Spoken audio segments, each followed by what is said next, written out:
Actually, TRP Raja will speak only for TRP. He doesn't have any political knowledge and he's unfit for politics. How you are saying he is unfit for politics? Because his father is also a senior politician. He's a former, he's a former union minister. So how can you say that he is unfit for politics? Do you think TRP Raja has a political knowledge? He has industrial knowledge? Since he has a political knowledge, that's why he is accommodated in Tamil Nadu cabinet by Honorable Chief Minister of Tamil Nadu, Mr. M.K. Stalin. M.K. Stalin has a political knowledge? Definitely. Do he you? has some 50 years of experience in politics. Are you sure? Yes, I'm sure. It's a big joke of 2026. Okay, let's wrap up this English interview. Let's start our Tamil interview from now. கெரியரின் உச்சத்தை விட்டுட்டு எங்கள் தளபதி அவர்கள் களத்துக்குள் வந்திருக்கிறார்கள். கேனத்தனமாக உட்காந்து பேசக்கூடாது. அவர் வந்து பிஜேபியோட jet team தெளிவாக கேட்குறாங்க. கொள்கை தலைவர்கள்லாம் வச்சுருக்காங்க அடுத்த கேள்வி கேட்கும் பொழுது சிரிக்கிறாங்க. டிஆர்பி ராஜாவுக்கு கொள்கை தலைவர்களை கொடுத்து அவர் எங்களுக்கு மட்டும் கொள்கை தலைவர் கிடையாது இல்லையா, தமிழ் மண்ணுக்கான தலைவர்கள் அவர்களை பற்றி டிஆர்பி ராஜாவுக்கு ஏதாவது தெரியுமா? வெள்ளை அறிக்கை கொடுன்னா வெள்ளை பேப்பரை நீட்டுறது தான் வெள்ளை அறிக்கைன்னு சொல்லக்கூடிய அளவுக்கு தான் உங்கள் அறிவை வச்சுக்கிட்டு என்ன தொழில்துறையில் நீங்கள் வந்து கிளிஸ்டிங் இது வரைக்கும் 10 லட்சம் கோடி வந்து உள்ளே கொண்டு வந்திருக்காங்க. ஆடா, இது இந்த சிவகார்த்திகேயன் படம் மாதிரி தான். அது 1 கோடி 1 கோடின்ற மாதிரி நீ காட்டு தரவுகளின் அடிப்படையில் பேசுன்னு சொல்கிறேன். முட்டாள்தனமாக பேசக்கூடாது. ஒவ்வொரு முறையும் திமுக சார்ந்த நபர்களுக்கு ரைடு வந்தோடனே டெல்லியில் போய் குத்த வச்சு உட்காருது யாரு? போய் நுனி சீட்டில் உட்காந்தது யாரு? நிதி கேட்டுட்டு வந்து வெள்ளை கொடையை தூக்கிட்டு ஓட்டுறது யார்? ஆமாம், உன் குடும்பத்திலேயே நிதி வேணும், பேர் வைக்கிறதுலாம் நிதி, அங்கேருந்து நிதி, உனக்கு நிதியை தவிர எதுவுமே தெரியாது இல்லையா? இங்கே நீதினு ஒன்று இருக்குல்ல, அதை நிலைநாட்டிருக்கேன் அவங்க ஆட்சியில். அமைச்சர் திரு அன்பில் மகேஷ் அவர்களும் ஒன்று சொல்லியிருக்காரு. நீட் தேர்வு எப்போ ரத்து செய்யப்படும்ன்ற மாதிரி தமிழ்நாடே ரொம்ப ஆவலாக எதிர்பார்த்து கொண்டிருக்கும் போது ஒரு நல்ல ஒரு ரகசியத்தை ஒன்று சொன்னார். மெகா அவருக்கு அவார்டு எதுவும் கொடுத்துருக்காங்களா அந்த வாட்டி? இல்லை, இந்த சிறந்த நடிகர்கள்லாம் இப்போ அவார்டு கொடுத்தாங்களே, நடிகர்களுக்கு தான் கொடுப்பாங்க. தம்பி இவர் நடிகர் தானே, அமைச்சர் இல்ல? ஏய் நடிச்சிருக்காருல, நீ பார்த்துல நம்ம வாரியர்ஸ் எடுத்து போட்டாங்கல்ல, அதுவா? அவரும் நடிகர் தான். சிறந்த நடிகருக்கான அவார்டு எதுவும் கொடுத்துருக்காங்களா? அதனால டிஆர்பி ராஜா எதை கேளு, இந்த ஆள்கிட்ட எதாவது கேள, ட்ரிகர் ஆகி பேசுறது, இல்லாட்டி வந்து சினிமா டைலாக் மாதிரி பஞ்ச் டைலாக் பேசிட்டு போறதை தவிர தரவுகள் அடிப்படையில் 4 வருஷமா என்ன செஞ்சேன்னா அதை பற்றி பேசவே மாட்டாப்ல. புரியுதா? ஆனாலும் 1 பங்கு அடிப்பேன், வாரியர்ஸ் 100 பங்கு இழுத்து போட்டு அடிப்பான். 20 வருஷம் நடிச்சதை எடுத்து போடுறானாக்கா, இப்போ நடிச்சுக்கிட்டு இருக்கிறது என்னென்ன ஊழல் செஞ்சுக்கிங்க, உங்களுக்கு எத்தனை கப்பல் ஓடுது, அந்த கப்பலில் யார் யாரெல்லாம் பார்ட்னரு, அந்த பார்ட்னர் மூலமாக என்னென்ன விஷயம் செஞ்சுக்கிட்டு இருக்கீங்க, அந்த கப்பல் எங்கெல்லாம் உலக நாடு முழுக்க ட்ராவல் பண்ணுது, அதுக்குள்ளே என்னெல்லாம் ஏற்றுமதி இறக்குமதின்ற பேரில் போகுது வருதுன்ற எல்லா டீட்டெயிலும் தான் எடுத்துருக்குறோம்.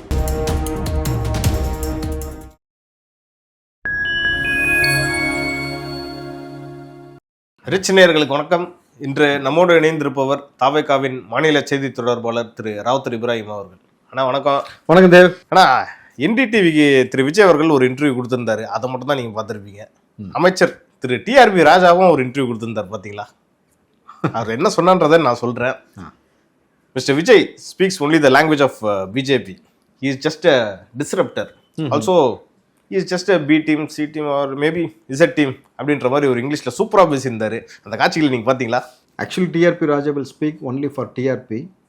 He doesn't have any political knowledge and he's unfit for politics. How you are saying he is unfit for politics? Because his father is also a senior politician. He's a former he's a former union minister. So how can you say that he is unfit for politics? Do you think TRP Raja has a political knowledge? He has industrial knowledge? Since he has a political knowledge, that's why he is accommodated in Tamil Nadu cabinet by Honorable Chief Minister of Tamil Nadu, Mr. M.K. Stalin. M.K. Stalin has a political knowledge? Definitely. Do he you? has some 50 years of experience in politics. Are you sure? Yes, I'm sure. It's a big joke of 2026. Okay, let's wrap up this English interview. Let's start our Tamil interview from now. Carry on. கெரியரின் உச்சத்தை விட்டுட்டு எங்கள் தளபதி அவர்கள் களத்துக்குள் வந்திருக்கிறார்கள். கேனத்தனமாக உட்காந்து பேசக்கூடாது. அவர் வந்து பிஜேபியோட jet team தெளிவாக கேட்குறாங்க. கொள்கை தலைவர்கள்லாம் வச்சுருக்காங்க அடுத்த கேள்வி கேட்கும் பொழுது சிரிக்கிறார். டிஆர்பி ராஜாவுக்கு கொள்கை தலைவர்களை கொடுத்து அவர் எங்களுக்கு மட்டும் கொள்கை தலைவர் கிடையாது இல்லையா, தமிழ் மண்ணுக்கான தலைவர்கள் அவர்களை பற்றி டிஆர்பி ராஜாவுக்கு ஏதாவது தெரியுமா? வெள்ளை அறிக்கை கொடுன்னா வெள்ளை பேப்பரை நீட்டுறது தான் வெள்ளை அறிக்கைன்னு சொல்லக்கூடிய அளவுக்கு தான் உங்கள் அறிவை வச்சுக்கிட்டு என்ன தொழில்துறையில் நீங்கள் வந்து கிளிஸ்டிங் இது வரைக்கும் எத்தனாயிரம் கோடி முதலீடு கொண்டு வந்திருக்கா டிஆர்பி ராஜா? இங்கே இருக்கிற சோப்பு கம்பெனி, சீப்பு கம்பெனிலாம் உள்ளே கூப்பிட்டு வந்து இதான் முதலீடுன்னு சொல்லிட்டு உருட்டுறது, உருப்படியாக ஒரு காரியம் செய்கிறது கிடையாது. ஆள் வளர்ந்த அளவுக்கு எதுவுமே இல்லாட்டி நம்ம ஒன்றும் சொல்ல முடியாது. எதுவுமே இல்லைங்களா? பொலிட்டிக்கல் 10 லட்சம் கோடி வந்து உள்ள கொண்டு வந்திருக்காங்க. ஆடா, இது இந்த சிவகார்த்திகேயன் படம் மாதிரி தான். அது 1 கோடி 1 கோடின்ற மாதிரி நீ காட்டு தரவுகளின் அடிப்படையில் பேசுன்னு சொல்கிறேன். முட்டாள்தனமா பேசக்கூடாது. ஒவ்வொரு முறையும் திமுக சார்ந்த நபர்களுக்கு ரைடு வந்தோடனே டெல்லியில போய் குத்த வச்சு உட்காருது யாரு? போய் நுனி சீட்ல உட்கார்ந்தது யாரு? நிதி கேட்டுட்டு வந்து வெள்ள கொடையை தூக்கிட்டு ஓட்டுறது யாரு? ஆமா, உன் குடும்பத்திலேயே நிதி வேணும், பேரு வைக்கிறதுலாம் நிதி, அங்கிருந்து நிதி, உனக்கு நிதியை தவிர எதுவுமே தெரியாது இல்லையா? இங்க நீதினு ஒண்ணு இருக்குல்ல, அதை நிலைநாட்டிருக்கீங்க உங்க ஆட்சியில. எல்லாம் கிறுக்கு போய் ஊர்ல கேன போய் நாட்டாமன்னு சொல்லுவாங்க தெரியுமா? அந்த மாதிரி நீங்கள்லாம் சேர்ந்துக்கிட்டு செய்யக்கூடிய ஒரு விஷயத்தினால தமிழ்நாடு எவ்வளவு மோசமான ஒரு சூழலை சந்திச்சு கொண்டு இருக்கிறது. ஒவ்வொரு நாளும் ஒவ்வொரு துறை சார்ந்த நபர்கள் போராடிட்டு கிடக்குறாங்க. இப்ப மாணவ பிள்ளை வந்து இன்னும் சாதிய கொடுமையினால சக மாணவன் தீயில பிடிச்சி தள்ளி விட்டுட்டு கிடக்குறான். பாத்தீங்களா ஐயா? கள்ளசாராயம் மரணம், வேங்க வெளில போனா உங்களுக்கு வந்து மலம் கலந்து வைக்கிறதுன்ற மாதிரி தொடர்ச்சியாக சாதிய பாகுபாடு ஊத்திக்கிட்டே உட்காந்துருக்காங்க. ஒரு இங்கிலீஷ் சேனல்ல உட்காந்தா ஒரு மைக் அடிச்சுன்னா ஒரு ஆத்துறதா? நீ என்ன சாதனை பண்ணிருக்க, அதை பத்தி சொல்லு. அதுக்கு துப்பு இருக்கா உனக்கு? நான் கேட்கறேன், திமுக இது வரைக்கும் என்ன சாதனை பண்ணிருக்க, அதை பத்தி பேசு. ஆனா ஊனா நேரா கிளம்பி இங்க வந்துடுறது, விஜய்கிட்ட வந்து மண்டி போட்டுற வேண்டியது. ஐயா உங்க காலை பிடிச்சிக்கிற ஐயா, உங்களை பத்தி பேசினாதான் எங்களுக்கு வந்து புகழ் வெளிச்சம் கிடைக்கும், எங்களுக்கு ஏதாவது டிஆர்பி கிடைக்கும், எங்களோட நியூஸே போட மாட்டாங்கயா, எங்களுக்குன்னு சேனல் வச்சா கூட 10 பேர் கூட பார்க்க மாட்டாயா, ஆன்லைன்லயும் பார்க்க மாட்டான், கட் பண்ணி போட்டாலும் பார்க்க மாட்டான், யூடியூப்ல போட்டாலும் பார்க்க மாட்டான். விஜய் அவர்களே உங்களை பத்தி பேசினா மட்டும் தான் எங்களுக்கு ஏதாவது வந்து ஒரு புகழ் வெளிச்சம் கிடைக்குன்னு பூரா போயிலும் சூரியனில் ஆரம்பிச்சு ஆமை குஞ்சு வரைக்கும் நேராக இதே வேலை தான் பார்த்து உட்காந்துருக்கீங்க. புரியுதா? முட்டாள்தனமான விஷயத்தெல்லாம் நிப்பாட்டிக்கணும். யாரு எங்க படம் இன்ன வரைக்கும் வெளியில வரல, காம்ப்ரமைஸ் தான் வந்திருக்குமா, வந்திருக்காதா? வந்துருக்கும். உங்க படம் வருதா? டெல்லியெல்லாம் போயிட்டு மோடி அவர்கள் முன்னில பொங்கல்லாம் கொண்டாடினாங்களே. டெல்லி தான் தமிழ்நாடா ஏண்டா அப்படின்னு மக்கள் கேட்குறாங்க. நான் கேட்கல தம்பி, டெல்லி தான் தமிழ்நாடா? அதான் சொல்கிறேன், இந்த கேவலமத்த வேலையை நிப்பாட்டிக்கிட்டு இந்த புறணி பேசுறது குறை சொல்கிறத விட்டுட்டு நீங்கள் என்ன கலட்டினீங்க 4.5 வருஷமா சொல்லுங்கப்பான்னு சொல்கிறோம். என்ன அதுக்காக உண்மையாக நீங்கள் கலட்டினதை சொல்லிடாதீங்க, அதை நாங்கள் கேட்க தயாராக இல்லை. உங்கள் ஆட்சியில் என்ன செஞ்சீங்க அதை சொல்லுங்கன்னு கேட்குறோம். சொல்ல முடியுமா? இது ஒரு பக்கம் போய் ஒரு பேச்சுன்னு உட்காந்து பேசிட்டு உட்காந்துருக்கீங்க. இது ஒரு பக்கம் போயிட்டு இருக்கிறப்போ அமைச்சர் திரு அன்பில் மகேஷ் அவர்களும் ஒன்று சொல்லியிருக்காரு. இந்த நீட் தேர்வு எப்போ ரத்து செய்யப்படும்ன்ற மாதிரி தமிழ்நாடே ரொம்ப ஆவலாக எதிர்பார்த்து கொண்டிருக்கும் போது ஒரு நல்ல ஒரு ரகசியத்தை ஒன்று சொன்னார். பார்த்தீங்களா? மெகா அவருக்கு அவார்டு எதுவும் கொடுத்துருக்காங்களா அந்த வாட்டி? அப்படி எதுவும் தெரியல. இல்லை இந்த சிறந்த நடிகர்கள்லாம் இப்போ அவார்டு கொடுத்தாங்களே, நடிகர்கள் தான் கொடுப்பாங்க. தம்பி இவர் நடிகர் தானே, ஒரு அமைச்சர்ல. ஏய் நடிச்சிருக்காருல, நீ பார்த்தல நம்ம வாரிஸ் எடுத்து போட்டாங்கல்ல, அதுவா? அவரும் நடிகர் தான். சிறந்த நடிகருக்கான அவார்டு எதுவும் கொடுத்துருக்காங்களா? இல்லை, இப்போ ஒரு அமைச்சர் ஆயிட்டாரு, நடிக்கிறது இல்லைண்ணா. அமைச்சரா நடிக்கிறீங்களா இல்லையா? சொல்லுங்க. சரி சொல்லுங்க, என்ன சொல்லியிருக்காரு இப்போ? என்னன்னா 2029 வந்து காங்கிரஸ் மத்தியில் ஒன்றியத்தில் ஆட்சிக்கு வந்துட்டா நீட் ரத்து செய்யப்படும் அப்படின்ற மாதிரி சொல்லியிருக்காரு. இது பேர் ரகசியமா? இங்கே பாரு, ஊருக்கெல்லாம் தெரிஞ்ச ஒரு விஷயத்த உனக்கு மட்டுமே தெரிஞ்ச மாதிரி ஒரு விஷயத்த உட்காந்து உருட்டிட்டு அதை ரகசியம்னு சொல்லி இவ்வளோ சொல்லிட்டு ஏன் தெரியுமா இப்போ இந்த வார்த்தை வருது? ஓட்டு கேட்டு வந்தால் கேவலப்படுவாங்க. ரகசியம்னு சொல்லி எத்தனை மக்களுடைய வாழ்வாதாரத்தை பறிச்சிக்க அதுக்கு ஒரே ஒரு அறிக்கை, அதாவது நீட்டுக்கு ஃபீஸ் ஸ்ட்ரக்சர் இதுதான், அரசாணை வெளியிட்ட துப்புல, இனிமேட்டு வந்து எக்ஸ்ட்ரா ஃபீஸ் ஸ்ட்ரக்சர் வாங்கக்கூடாது, ப்ரைவேட் செக்டர்ஸ் இந்த மாதிரி வச்சு கோடி கோடியாக சம்பாதிக்கிறதுலாம் நிப்பாட்டிக்கங்க, என் மாணவ பிள்ளைகளுக்கு நீட்டை பொறுத்த வரைக்கும் ஃபீஸ் ஸ்ட்ரக்சரே கிடையாது, இலவசம் சொல்கிறதுக்கு ஒரு அரசாணை வெளியிட்ட துப்பு இல்லை. கல்வியை வளர்க்குறது தானே ஒரு அமைச்சர். உங்கள் ஆட்சியில் அன்பில் மகேஷ் உட்காந்துருக்கும் போது 207 ஸ்கூலை மூடினாங்க. ஸ்கூலுக்கு வெளியிலே வந்து பார்த்தீங்கன்னாக்கா ஒரு பிள்ளையை வெட்டி கொள்கிறான், ஸ்கூலுக்கு உள்ள பிள்ளைங்க பசங்க குடிக்குதுங்க, அதுங்களுக்குள்ள பாலியல் அத்துமீறல் நடக்குது. ஸ்கூலில் வந்து பார்த்தீங்கன்னாக்கா கண்டவெல்லாம் வந்து பொறுக்கி போய் மாதிரி இருக்கு, எவன் வேணாலும் ஸ்கூலுக்குள்ளே வரான், பிள்ளைகள் மீது கை வைக்கிறான்னு ஒரு ஆட்சி நடத்திக்கிட்டு அங்கிட்டு ஒன்று உட்காந்து உருட்டுறது, இங்கிட்டு ஒன்று உட்காந்து உருட்டுறது. 2 பேருமே ஆள் வளர்ந்த அளவுக்கு தன்னுடைய பொலிட்டிக்கல் நாலேஜையோ எதையுமே வளர்த்துக்கிட்ட மாதிரி தெரியல. ஏன் வாரிசா இருக்கிறதுனால இது ஒரு பிரச்சனையா? ஏன் வாரிசா இருக்கவங்க அமைச்சரே ஆகக்கூடாதுன்றீங்களா? வாரிசா இருக்கிறதுனால அறிவில்லைன்னு சொல்ல வரீங்களா? அப்ப இல்ல இது வந்து விமர்சனமா இருக்கு. இல்ல நான் கேட்கிறேன், வாரிசா இருக்கிறதுனால யாருக்குமே அறிவில்லைன்னு சொல்லி எடுத்துக்கிறதா? அது எப்படி? இல்ல அப்படிலாம் வாரிசா இருக்கவங்களுக்கும் அறிவுலாம் இருக்கு. அறிவு இருக்கக்கூடிய ஆட்கள் செய்ய வேண்டிய வேலை என்ன செஞ்சிருக்கீங்கன்னு நீங்க வந்து கண்ணு முன்னாடி காட்டணும்ல. 207 ஸ்கூலை மூடி வைக்கிறதுக்கு எதுக்கு போகிற அமைச்சர்? வெள்ளை பேப்பரை காட்டுறது, இதான் வெள்ளை அறிக்கைன்னு சொல்றது, இதான் முதலீடுன்னு சொல்றதுக்கு எதுக்கு? ஏன்னா உங்ககிட்ட சரக்கு இல்லை, நீ எதுவுமே கொண்டு வரல, உருட்டிட்டு படம் காட்டுற, இருக்கவெல்லாம் முட்டாப்பை நினைச்சிட்டு செய்யற. அதனால டிஆர்பி ராஜா எதை கேளு, நீ அந்த ஆள்கிட்ட எதாவது கேள, ட்ரிகர் ஆகி பேசுறது, இல்லாட்டி வந்து சினிமா டைலாக் மாதிரி பஞ்ச் டைலாக் பேசிட்டு போறதை தவிர தரவு நடிப்பில் 4 வருஷமா என்ன செஞ்சேன்னா அதை பத்தி பேசவே மாட்டாப்புல. புரியுதா? இவர்கள் எல்லாரும் தளபதி விஜய் குறித்து நான் திரும்பவும் சொல்றேன், எங்க தலைவரை தொட்ட நீ கெட்ட. நானாவது ஒரு பங்கு அடிப்பேன், வாரியர்ஸ் 100 பங்கு இழுத்து போட்டு அடிப்பான். நீ 20 வருஷத்துக்கு முன்னாடி நடிச்சதை எடுத்து போடுறானாக்கா இப்போ நடிச்சுக்கிட்டு இருக்கிறது என்னென்ன ஊழல் செஞ்சுருக்கீங்க, உங்களுக்கு எத்தனை கப்பல் ஓடுது, அந்த கப்பலில் யார் யாரெல்லாம் பார்ட்னரு, அந்த பார்ட்னர் மூலமாக என்னென்ன விஷயம் செஞ்சுக்கிட்டு இருக்கிறீங்க, அந்த கப்பல் எங்கெல்லாம் உலக நாடு முழுக்க ட்ராவல் பண்ணுது, அதுக்குள்ளே என்னெல்லாம் ஏற்றுமதி இறக்குமதின்ற பேரில் போகுது வருதுன்ற எல்லா டீட்டெயிலும் தான் எடுத்துருக்குறோம். தேவையில்லாமல் ஒன்று பார்த்துக்க. இதுவரெல்லாம் ஒரு பக்கம் போயிட்டு இருக்கிறப்ப காங்கிரஸ் எம்பி திரு சசிகாந்த் செந்தில் அவர்கள் ஒன்று சொல்லியிருக்காரு. விஜய் அவர்கள் ஒன்று சொன்னார்ல, I am not a king maker, I am king அப்படின்ற மாதிரி சொல்லியிருக்காரு. எங்கள் தலைவர் சொன்னதாக வந்த செய்தி. அதான் சொல்ல வரேன். என்னன்னா அவர் என்ன சொல்லியிருக்காரு, சசிகாந்த் செந்தில் என்ன சொல்லியிருக்காருன்னா, இங்கே மன்னராட்சி முறையெல்லாம் ஒழிக்கப்பட்டுருச்சு, எப்பயோ ஒழிச்சாச்சு, அதெல்லாம் அவர் என்ன தெரியாமல் தெரிஞ்சு தான் பேசுகிறாரு அப்படின்ற மாதிரி ஏதோ சொல்லியிருக்காரு போல். ஸோ அது வந்து இப்போ ஒரு பேசு பொருளாயிருக்கு. மன்னர் ஆட்சி ஒழிஞ்சிருச்சா? அப்படியா?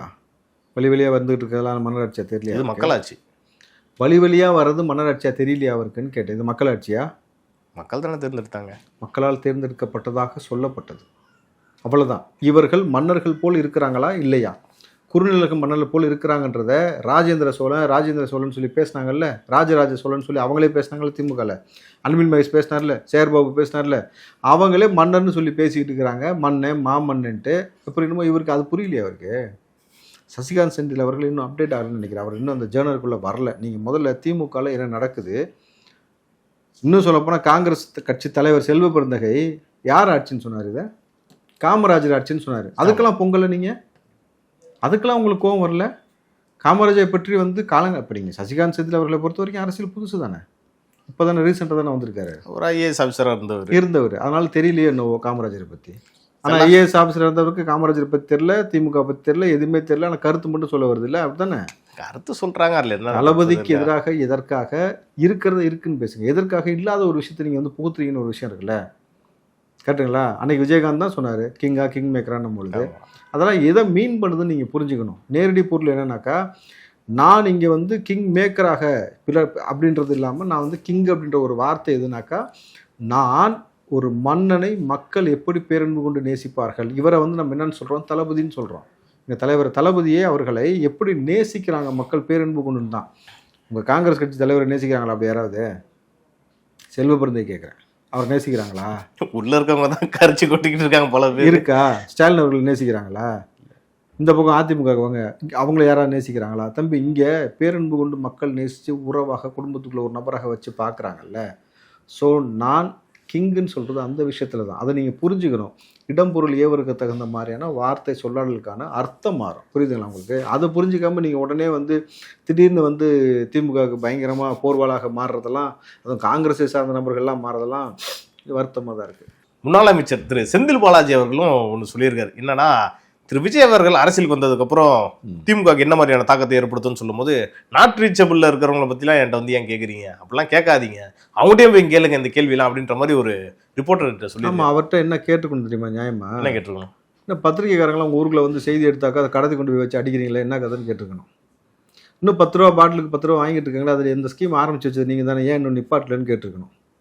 நாட் ரீச்சபிள் யார்? ஆதவர்ஜினா பேட்டி கொடுத்துட்ருக்கிறாரா? நிர்மலண்ணன் பேட்டி கொடுத்துட்ருக்கிறாரா? ஆனந்த் சார் அவைலபிள் தான் இருக்கிறாரா?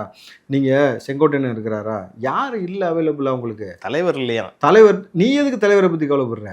இங்கே பல நபர்கள் வந்து தொடர்ச்சியாக உங்கள் ஆட்சியில் வந்து பத்திரிகைக்காரர்களை தாக்குறது, கொலை செய்கிறது, கலவரம் பண்ணுறது இதே ஒரு வேலையாக வச்சுக்கிட்டு இருக்கிறீங்களான்ற ஒரு கேள்வி எழுப்பியிருக்கணும். தலைவர் நாட் ரீச்சபிள் இல்லாமல் தான் செய்தி வந்துக்கிட்டு இருக்கிறா.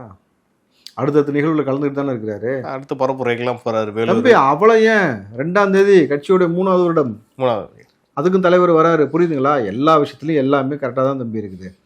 நான் தான் சொன்னேன்ல, எந்த நேரமும் மைக் கிடச்சிதுன்னு சொல்லிட்டு குறுக்க முறுக்க ஓடிட்டு இருக்க முடியாது. அவர் எப்போ பேசணும், எப்படி பேசணுன்றது தெளிவாக பேசுகிறாரு. இப்போ மறுபடியும் பிரச்சாரம் தொடங்குது. அதற்கு பிறகு உங்களை பற்றிலாம் பேசுவார். இன்னும் சொல்ல போனால் கரூரை பற்றியும் பேசுவார். அன்றைக்கி இருக்குது பேசுனா அன்றைக்கி எஃபெக்ட் எப்படி இருக்கும்? எஃபெக்ட்டு மறுபடியும் ஹாஸ்பிட்டல் வாசலில் யாராவது படுத்துக்கிட்டு அழுகிறாங்களான்னு தெரியாது எனக்கு, பார்க்கணும். ஐயோ அம்மா நெஞ்சை பிடிச்சிட்டு கதறாங்களான்னு எனக்கு தெரியல, பார்க்கணும். பழைய சம்பவம்லாம் கண்ணு முன்னாடி வந்து போகும்ல திரும்பவும். ஆனால் ஒரு விஷயம், பேசினதுக்கு அப்புறமும் ஒரு வார்த்தை அவர் தளபதி சொன்னதுக்கப்புறமும் அன்னைக்கு சொன்ன அந்த வார்த்தையை நினைவூட்டல் படுத்துகிற மாதிரி இருக்கும். ஏன்டா இந்த விஜயை தொட்ட, ஏன்டா என் மக்களை தொட்டன்னு எல்லாம் ஃபீல் பண்ண வைப்பார். சரி, இதெல்லாம் ஒரு பக்கம் போயிட்டு இருக்கிறப்போ திருச்சின்னு நினைக்கிறேன், அவங்க ஒரு மல்லிகை கடையில் வந்து ஒரு பில்லு ஒன்று கொடுத்துருக்காங்க, நல்லெண்ணெய் பாம் ஆயில் அப்படின்னு பார்த்துருப்பாங்க.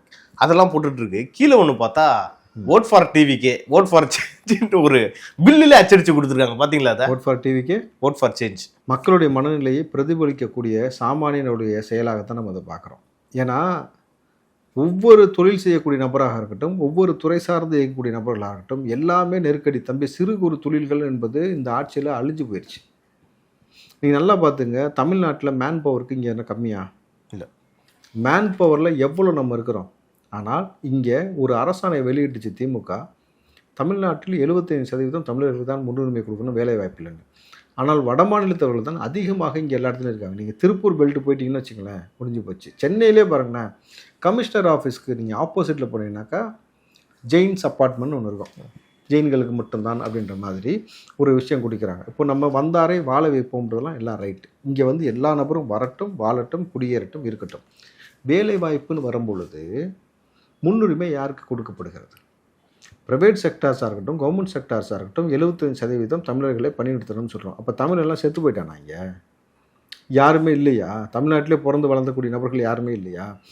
ஸோ இந்த ஒரு கேட்டகரிலாம் இருக்கு இல்லையா, இதெல்லாம் இங்கே புரிஞ்சுக்கணும். இங்கே தொழிலை அழிச்சிட்டு, தொழில் வளத்தை அழிச்சிட்டு, தற்சார்பு முறையை அழிச்சிட்டு, இங்கே இருக்கக்கூடிய சிறு குறு தொழிலை அழிச்சிட்டு எல்லாத்தையும் அழிக்கிறத மட்டும் தானே ஒரு வேலையை செஞ்சுக்கிட்டு இருக்கு தீய சக்தி. அதனால தான் தீய சக்தின்றான். இல்லை, அதுக்கு தான் டிஎன்பிஎஸ்சியில் வந்து கட்டாய தமிழ் பாடம் அது வச்சுருக்காங்கல்ல, தேர்வு. எக்ஸாம் எத்தனை வாட்டி வச்சாங்க, எவ்வளோ பேருக்கு வேலை கொடுத்துருக்குறாங்க சொல்ல முடியுமா?